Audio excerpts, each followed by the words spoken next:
Bom dia, meus prezados amigos. Que alegria, né?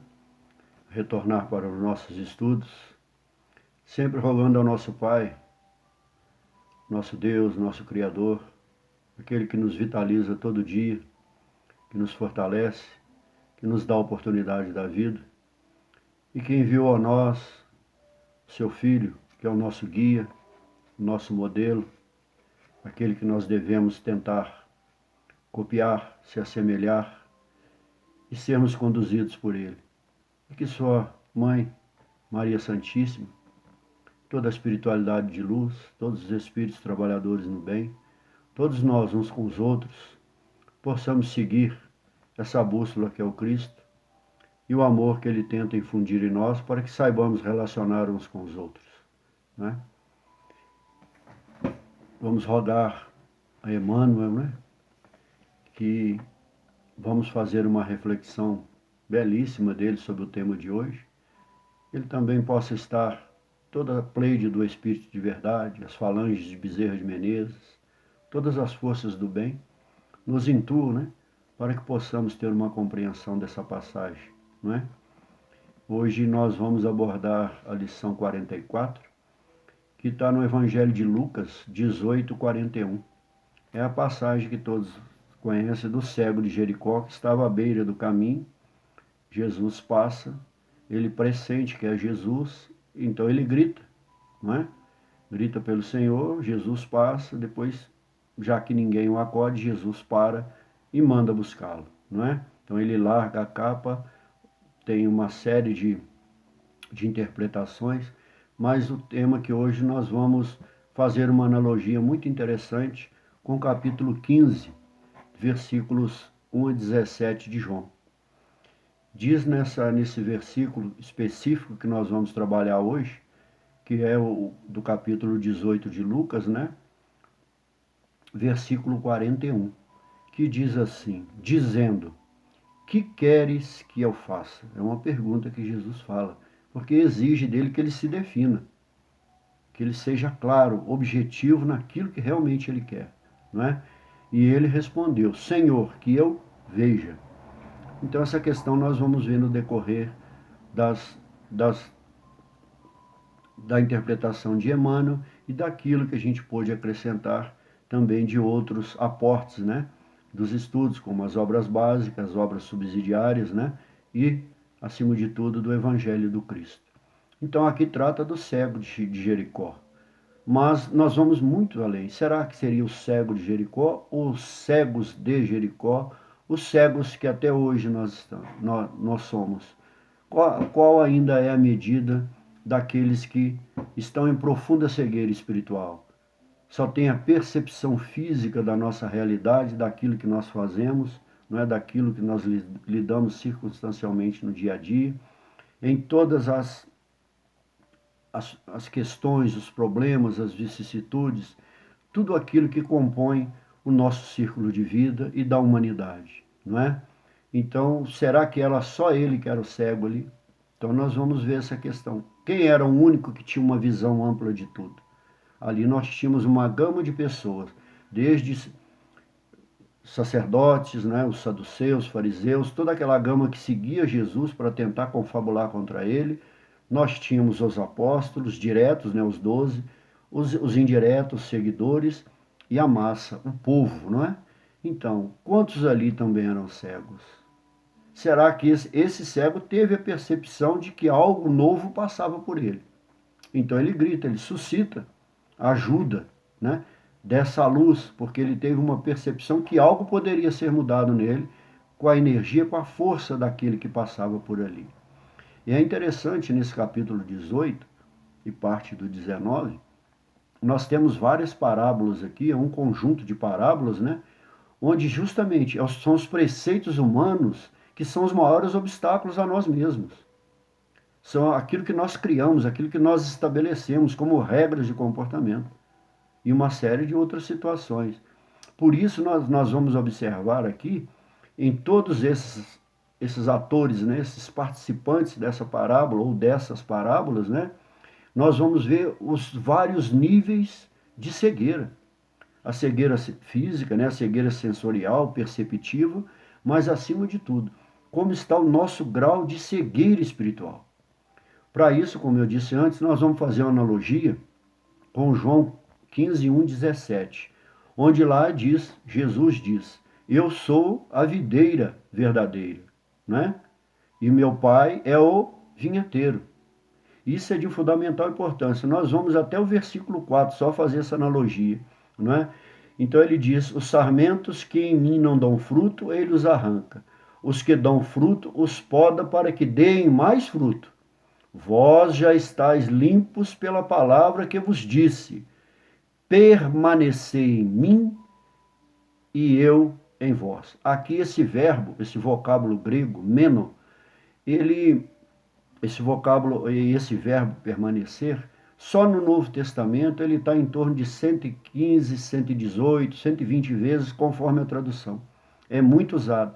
Esse vocábulo, porque ele traduz várias palavras, né, do hebraico. Ele é de fundamental importância para que nós possamos entender isso.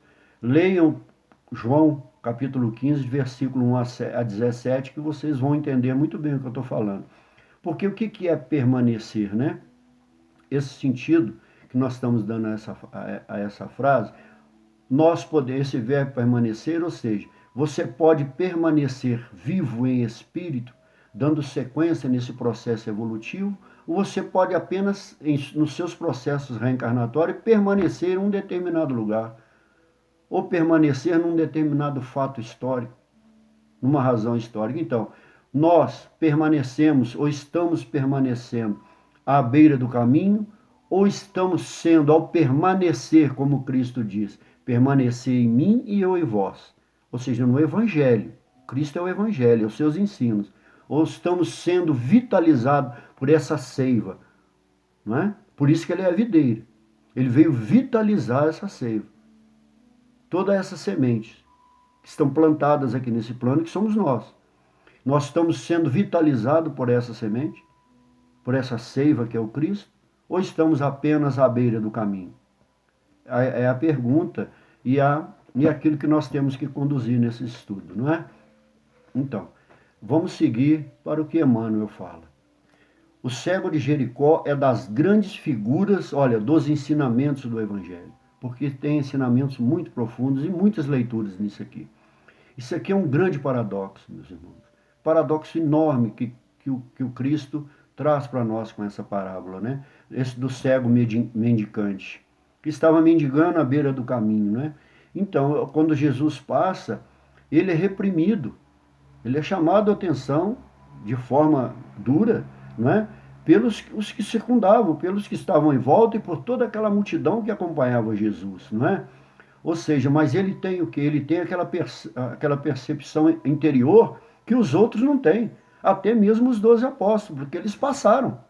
É como Jesus, nós ficamos bem claro aqui, né?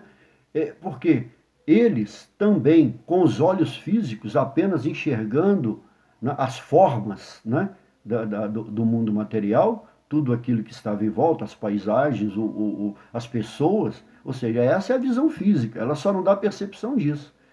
Mas eles não tiveram uma percepção importantíssima, que Cristo, ao passar por ele, nós notamos que Cristo está dando um tempo para ver quem vai atender a solicitação daquele irmão necessitado do caminho, não é? Então, os outros, né, com os olhos físicos, né, os olhos materiais, não tinham percebido, não é? Que Jesus é esse instrumento de renovação. Por isso ele é a vinha verdadeira, não é? Porque quando João fala, os sarmentos que em mim não dão fruto, eles arrancam, ou seja, são as arestas. Aquilo que na videira, em cada um de nós ou coletivamente, já está saturado. Então, geralmente as folhas, os galhos não caem, então aqueles são arrancados para que ele seja vitalizado, não é? Então, vós já estáis limpos pela palavra, que eu vos disse, permanecer em mim e eu em vós. Por quê? O que ele está dizendo? É essa renovação, é essa vitalização. Poda aquilo que é desnecessário, aquilo que já foi saturado, e nós somos revitalizados. E o que agora vai ser o adubo da vinha, que é a terra? É o Evangelho. É ele que vai vitalizar nos podar, tirar aquilo que já não comporta mais, né? Que saturou, e seremos renovados, então, naquilo que o Cristo está dizendo de nós, não é? Então, o que nós podemos perceber naquilo ali? O ceticismo, né? E a incredulidade são as grandes enfermidades da alma. O ceticismo daqueles que não acreditam em nada, os incrédulos que nem sabem por que acreditam ou não acreditam, estão passando pela vida, nas suas circunstâncias, sem observar a nada, só seguindo, sem ter uma percepção interior, ou meramente desacreditar de todas as coisas, né? Então, essas enfermidades da alma, o que elas trazem para nós? Um grande perigo. Nós, espiritualmente, sempre continuarmos a permanecer, vamos sempre usar esse verbo, à margem do caminho. Mas que caminho é esse? Será que é só o caminho do plano material? Não. Nós permaneceremos sempre à margem. Seremos sempre os espíritos errantes. Por quê? Estaremos à margem da evolução de quê? Do caminho espiritual. Da evolução da nossa essência. Então nós temos que trazer para dentro de nós todas essas circunstâncias, não é? Com esse espírito especificamente de religião, mas de religiosidade, de espiritualidade, para enxergarmos dentro de nós quais são as circunstâncias que nos envolvem e o que nós podemos aurir daquilo ali, introjetar, captar daquilo ali, refletir e renascermos a cada oportunidade que a vida nos dá e que Deus nos dá todos os dias, não é? Então, informa-nos, não é? A narrativa de Lucas, que o infeliz andava pelo caminho mendigando, andar pelo caminho, errar, não errar de erro, errar de errância, estar sem um objetivo, sem o sentido para a vida, sentindo a aproximação do mestre, põe-se a gritar, implorando misericórdia. Como eu disse antes, Jesus passa, vai à frente e ninguém se toca. Ou seja, o que é misericórdia? Nós já falamos aqui várias vezes. A capacidade de sentir a miserabilidade do outro. Não no sentido miserável material. Ou seja, as necessidades mais essenciais e prementes daquele que está conosco ou de nós mesmos. Não é? Então ninguém percebe, então Jesus para e manda que o busque. São testes que nós passamos todo dia em nossas situações. Porque o que nós vemos nessa questão? Nessas parábolas e em todas as etapas, né, dessa passagem, até que ele vá a Jesus o pergunta, ele define, então Jesus, tua fé te curou. Nós vamos ver isso mais no final, não é? Nós estamos vendo nessas parábolas, isso aqui, é um itinerário. É um itinerário perfeito de quê? De transformação. Por quê? Primeiro, é nos reconhecer. É reconhecer-se. E ele fez isso da sua condição e se propôs a mudar. Senti-lo, sentir o Cristo. Ele não está aqui corporalmente como estava lá, mas ele está com o seu evangelho. Ele está em energia, ele está em vibração, ele está em sintonia conosco, porque ele permanece conosco, não é? Senti-lo e chamá-lo. Mas não para aurir vantagens e uma série de privilégios, não. Chamá-lo para que a nossa interioridade, essa vinha, não é? Esse plantio, essa poda, possa ser vitalizada por ele. E nós possamos, assim, renascer a cada dia. É essa regênese, essa transformação que nós temos que ter dentro de nós, não é? Chamá-lo e fazer o que ele chamou. E quando ele foi chamado, Jesus manda buscá-lo, não é? Ele é convidado, então, a ir até Jesus. Então, ele se reergue. Ele não só se levanta, se coloca de pé fisicamente, mas ele se coloca de pé, erguido também, com o Espírito, não é? Para chegar até Jesus, não é? Ele tem que se reerguer para quê? Para que ele possa ser redirecionado e redirecionar o que? A sua vontade, os seus propósitos interiores. E a partir daí está em consonância, né? No mesmo pensamento, nos mesmos objetivos, né? Com os ensinos de Jesus, com os ensinos do Cristo, com os princípios éticos e morais que o Evangelho traz para nós, não é? E não mais o que? Estagnar-se, permanecer à beira do caminho, ficar, porque após essa passagem, se ele voltar ao estado anterior, ele vai voltar o quê? Agora a maior mendicância dele vai ser espiritual. porque ele perdeu a oportunidade da poda, da renovação que essa videira, que é o Cristo, traz em nós, que foi enviado pelo vinhateiro, que é Deus, né? Para que nós possamos nos renovar. Irritam-se os populares. Lembra? Obstáculo? Esse capítulo traz várias parábolas sobre isso. Irritam-se os populares em face de tão insistentes rogativas. É a perseverança, né? Tentam impedi-lo, recomendando-lhe calar as solicitações. Jesus, contudo, olha, ouve-lhe, né? Jesus não ouviu somente com os ouvidos de ouvir. Jesus o ouviu e o trouxe para dentro. E enxergou, percebeu as suas necessidades. Porque o amor está em plenitude com Cristo, né? A súplica aproxima-se dele e interroga com amor. E não da sua condição enquanto homem, enquanto cidadão, na sua classe econômica, religiosa, primeiro com o objetivo de se colocar como maior perante ele. Não. Qual é a tua necessidade? O que queres que eu te faça? Não é isso, não é? Então, é a multidão. É essa cegueira que nós exemplificamos antes. É a cegueira mental. Qual a proporção daqueles que estavam absolutamente cegos mentalmente? Alguns já tinham alguma percepção, outros mais, e assim sucessivamente, não é? Porque a multidão, nós já abordamos isso antes, ela não tem compromisso. Ela apenas segue. Ela segue para ver, principalmente aqueles fenômenos de cura, os chamados espetáculos, que nós vemos hoje muito nas religiões. Elas querem resultado. Se puder obter alguma coisa, sim. Mas, em todas essas passagens, alguém é tocado.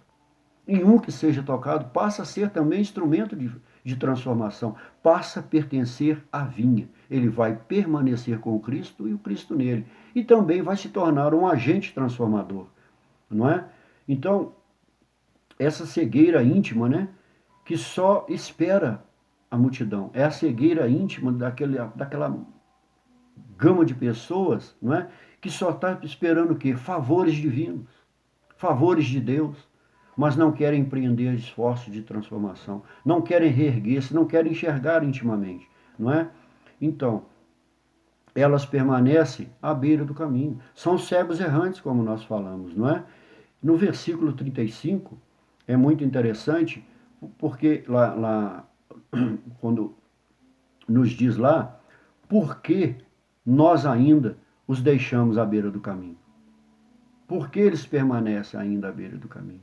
Não é? Porque nós os deixamos lá. Em que medida nós continuamos deixando os nossos irmãos necessitados à beira do caminho? Não só do pão material, mas do pão do Espírito que pode renová-lo, não é? Então, quando diz aqui, Jesus ouve, não é? O que nós podemos entender aqui quando o Emmanuel está falando? Jesus, quando passa então e para, Jesus deu oportunidade àqueles de perceberem, né, como nós falamos, qual era a real necessidade dele, não é? Já que ele ninguém se manifestou, Jesus então o convida, não é? Para quê? Para um diálogo, para uma conversa, para um entendimento, não é? Para que o quê? Para que ele possa especificar o que ele quer, para que ele tenha que definir qual é a real carência dele. Apenas voltar a ver ou voltar a ter uma visão interior que lhe dê uma amplitude da visão exterior. De tudo que o mundo nos envolve, de tudo que nós estamos inseridos circunstancialmente, não é? Então segue, Emmanuel. À frente do magnânimo dispensador dos bens divinos, não é? Dispensador dos bens divinos, recebendo liberdade tão ampla. Olha, pedinte sincero, responde apenas isso: Senhor, que eu veja. Sincero, ou seja, ele definiu objetivamente o que ele queria, não é? Ou seja, Jesus, ele precisa de nós, ele precisa dessa nossa manifestação, porque ele só age após nós expressarmos quais são as nossas necessidades. O que a nossa vontade quer. Então, para que ele possa nos chamar, não é? Para que a nossa vontade precisa chamá-lo. Nós precisamos, né, levar, quando Jesus diz aos apóstolos que vão buscá-lo, eles vão o quê? Levar o que a ele? Esperança. Porque nesse mesmo capítulo, o cego de Jericó, lá em Marcos 10, 49, lá é muito interessante, porque eles, ao chamá-lo, né, ao fazer esse convite para ele, eles dizem a ele: ânimo, levanta-te, tenha ânimo, ele te chama. Então, quantas vezes nós somos convidados e chamados por ele? Quantas vezes somos intuídos, inspirados nas situações que nós vivemos, para que tenhamos esse ânimo de nos renovar, não é? E aqui, nós deixamos quando ele diz: Senhor, que eu veja. Ou seja, isso aqui é muito importante. Emmanuel nos ensina nisso. Ele, em nenhum momento, ele desapontou o Cristo, não é? Porque nós temos a questão aqui do necessário e do supérfluo. Platão nos ensina muito isso quando ele nos diz: se nós estivermos com fome, muita fome, se nós chegarmos e rogarmos um alimento, o alimento que nos dermos, o que nós recebermos, é o necessário para nós. Agora, se nós pedirmos: não, eu quero um bife, eu quero uma salada, isso é desejo, isso é o supérfluo, porque o momento é suprir a fome. Se eu pedir água, se eu estou cansado, eu preciso de um leito para dormir, e eu recebo aquele leito, mas eu quero um colchão de tal marca, eu quero um colchão de tal qualidade, aí é desejo. Qual o momento necessário, momentâneo daquela época, que é o primeiro passo? Era ver, enxergar com o interior, não é? Então nós temos que saber, por isso nós temos que saber o que pedir, porque será que estamos preparados para receber? Não é? Então, quando Jesus o chama, não é? A pergunta é: nós estamos indo a Ele? Com que propósito nós estamos indo a Jesus? Pensando que Jesus é o gênio da lâmpada, que vai nos realizar os 3 desejos, um desejo, ou etc. O que nós estamos indo para receber? Não é? Porque essa relação, Senhor, que eu vejo, quando Jesus estabelece essa relação com ele, não é? Porque quando a tua fé te curou, não é? O que nós podemos entender disso? Que está lá no versículo 40, não é? Ele estabeleceu uma conexão com Jesus. A fé é isso, é uma relação íntima, que precisa ser conectada objetivamente pela mente, pelo Espírito, né?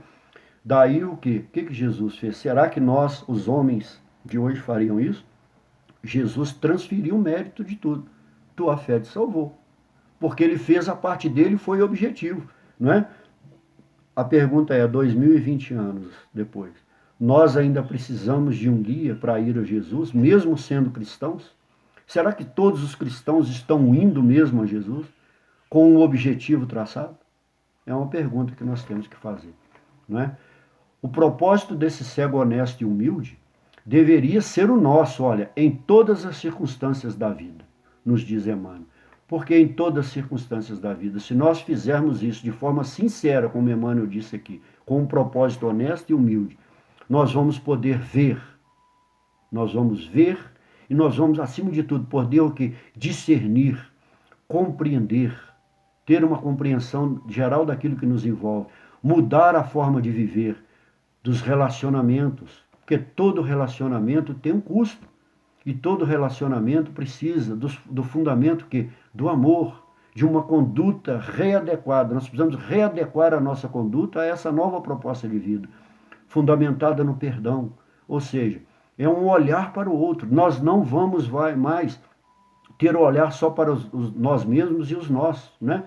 Porque, meus amigos, diz Emmanuel em outras obras, a encarnação é uma jornada, é um caminho a trilhar. E nós não podemos mais ficar estagnados à beira do caminho. Ficar à beira do caminho é estagnação espiritual. Ou seja, é meramente reencarnar. Essa é a cegueira real. Por que a cegueira real? Porque é a ignorância do espírito. Não é a ignorância do conhecimento ou de termos formação A, B ou C, não. É a cegueira interior. Podemos ter todos os títulos humanos, mas somos cegos espiritualmente. Mergulhados na carne, por isso é essa cegueira. Ou fora dela, somos às vezes esse mendigo. Quer dizer, na condição espiritual também. Permanecemos errantes à beira do caminho em todas as dimensões. Esse mendigo de Jericó, esmolando às margens da estrada comum que todos nós caminhamos, chama-nos à vida, o trabalho, apela para nós, chama-nos à vida. O trabalho apela para nós, abençoa-nos à luz do conhecimento, mas permanecemos, olha, mais uma vez, indeciso, sem coragem de marchar para a realização elevada que nos compete atingir. Então, o que Emmanuel está nos ensinando muito bem com isso aqui, meus amigos? Olha, nem todo cego quer ver, nem todo cego quer enxergar, nem todo cego quer ser curado das suas deficiências como um todo. A cegueira física e a cegueira interna. Aquela que não permite ver nada nem ter a percepção de nada, não é? Então, quando Emmanuel fala das nossas orações, das nossas preces, né? Porque ele diz, Emmanuel, no livro Orações, me desculpe, no livro Orações, ele diz que o Evangelho, o Cristo, aquilo que penetra em nós e essa percepção, nós temos que trazer para dentro de nós que essa questão evolutiva, dessa mudança de enxergar e de ver, é tudo questão de valores essenciais, os valores éticos, os valores morais. E eles estão contidos aonde? No Evangelho, não é? Então, o que nós podemos ter essa compreensão? Porque Emmanuel diz, se nós não tivermos essa percepção da essência, né, daquilo, da seiva da essência que permanece em nós, que é o Cristo, nós permaneceremos como meros átomos pensantes. Ou seja, uma matéria pensante. Somos os seres inteligentes da criação, mas agimos apenas como átomos pensantes. Ou seja, porque a cegueira tem condições muito perigosas. A cegueira conveniente e a cegueira das conveniências humanas, não é? Que geralmente nós permanecemos nela. Então, essas cegueiras da conveniente ou das conveniências nos faz permanecer, e quando nós permanecemos nessa errância espiritual, nós estamos recusando a vida e os seus valores e tudo que envolve a vida, não é? Como aqui, como diz para nós, que nos compete atingir, não é? Porque Platão, quando ele diz o seguinte, que uma criança tenha medo do escuro, isso é normal, mas homens adultos temerem a luz, isso é inadmissível. Porque nós não vamos seguir, nós não vamos atingir a luz do mundo ideal, como dizia Platão, não é? Então, quando disse esse termo marchar, arre, do hebraico, né? Ou seja, marchar é o caminho das bem-aventuranças que está lá. Só seremos bem-aventurados se marcharmos, seguirmos, enfrentarmos os obstáculos e as dificuldades, não é? Então, nós temos que decidir permanecer ou avançar. É uma decisão nossa. Por isso eu convido os amigos que leiam lá João 15, 1 a 17, que fica muito bem especificado. Ou seja, permanecer vivo nos dois planos, não é? Ou ficar em algum lugar, em alguma época, ou seja, à beira do caminho. Por isso o versículo 4 que nós falamos, não é? Permanecer em mim, eu em vós. Permanecer nele, seremos vitalizados. Apenas com os valores do mundo, continuaremos a sermos cegos espirituais, não é? Ou seja, permanecer na videira significa o quê? Estabelecer uma união, uma comunhão mística e espiritual com Cristo, com Jesus, não é? Então, se nós não aprendermos isso, não é? E não permanecermos, não há vida o quê? No fruto do Espírito, que é essa essência que nós temos que atingir. Então, diz Emmanuel, é quando surge a oportunidade de nosso, encontro espiritual com Cristo. Além de sentirmos que o mundo se volta contra nós, induzindo-os à indiferença. A grande multidão não teve profunda indiferença dele, ou seja, aí diz Emmanuel, é muito raro sabermos pedir sensatamente. Por isso que se nós não estabelecemos essa união com Cristo, não faremos isso. Por isto mesmo, é muito valiosa a recordação do pobrezinho mencionado no versículo de Lucas. Porquanto não é preciso compareçamos diante do Mestre com volumosa bagagem de rogativas. Por quê, meus irmãos? O Evangelho é a visão para a alma, é a visão do Espírito e é o pedagogo, a pedagogia que vai educar o Espírito, que vai fazer com que ele não permaneça à beira do caminho em nenhum estágio que ele está, ou encarnado ou desencarnado, não é? Ele vai estar sempre seguindo. Porque quando diz aqui, não é preciso compareçamos diante do Cristo com muitas rogativas, não é? Porque ter essa fé é ser sincero, é ser objetivo, é não ceder a esses obstáculos, é caminhar, é marchar, não é? Basta que lhe peçamos o dom de ver com a exata compreensão das particularidades do caminho evolutivo, que o Senhor, portanto, nos faça enxergar todos os fenômenos e situações, pessoas, coisas, com amor e justiça. E possuiremos, olha, o necessário, não é? Não o supérfluo, a nossa alegria imortal. Ou seja, Cristo que ele passa a aguardar, ele passa a esperar em nós, não é? Ele aguarda, ele passa para aguardar o quê?